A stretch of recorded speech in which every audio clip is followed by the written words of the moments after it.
महाराष्ट्र स्वागत आहे तुमचं आपल्या लोकप्रिय YouTube चॅनलवरती।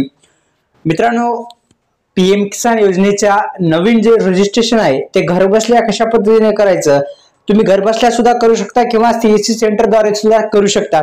तर तुम्ही ओटीपी बेस्ड जे कशा पद्धतीने तुम्ही ई-केवायसी असेल किंवा तुम्ही रजिस्ट्रेशन असेल कशा पद्धतीने करू शकता, संपूर्ण बातमी आपण अधिकृत वेबसाईटवर आलो आहोत।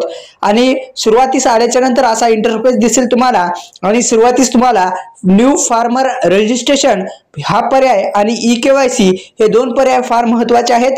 हे दोन पर्याय जे आहेत ते मित्रांनो फार गरजेचे आहेत। त्या अनुषंगाने मित्रांनो हे जे दोन पर्याय आहेत ते फार महत्त्वाचे आहेत आणि या दोन पर्यायाद्वारे आपण ई-केवायसी आणि न्यू रजिस्ट्रेशन फार्मर करणार आहोत।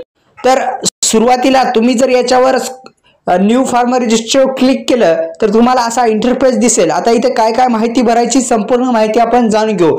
तुम्हाला इंग्लिश मध्ये कळत नसेल तर तुम्ही अशा पद्धतीने मराठीमध्ये सुद्धा करू शकता आणि इंग्लिश मध्ये सुद्धा करू शकता। तर आपल्याला इंग्रजी जी आहे ती समजते त्यामुळे आपण इंग्रजी करू। तर अशा पद्धतीचे आहे। इथे तुम्ही गेल्याच्या नंतर तुमची जी भाषा आहे ती निवडू शकता। याच्यामध्ये काय मराठी आपण निवडू आणि निवडल्याच्या नंतर एक तुम्हाला इंग्लिश मध्ये समजा इंग्लिश मध्ये सुद्धा न्यू फार्मर रजिस्ट्रेशन तुम्ही करू शकता। तर इथे तुमचा आधार क्रमांक टाका। समजा आपला आधार क्रमांक आपण टाकत आहोत, समजा आपला आधार क्रमांक आपण टाकलेला आहे। तर अशा पद्धतीने आपण आधार क्रमांक टाकला, आपला जो फोन नंबर आहे ते आपण टाकणार आहोत। तर फोन नंबर पण आपण टाकणार आहोत आणि अशा पद्धतीने तुम्ही फोन नंबर सुद्धा टाकू शकता। दुसरं म्हणजे तुम्ही आपलं जे स्टेट आहे महाराष्ट्र, आता खाली स्क्रोल केल्याच्या नंतर हे महाराष्ट्र स्टेट हे संपूर्ण माहिती तुम्ही भरू शकता। गेट ओटीपी क्लिक करू शकता। गेट ओटीपी क्लिक केल्या तुम्हाला जे गेट ओटीपी मिळवा याच्यावर जर तुम्ही क्लिक केलं तर आधार कार्डला जो मोबाईल नंबर लिंक आहे ते अशा पद्धतीने करू शकता।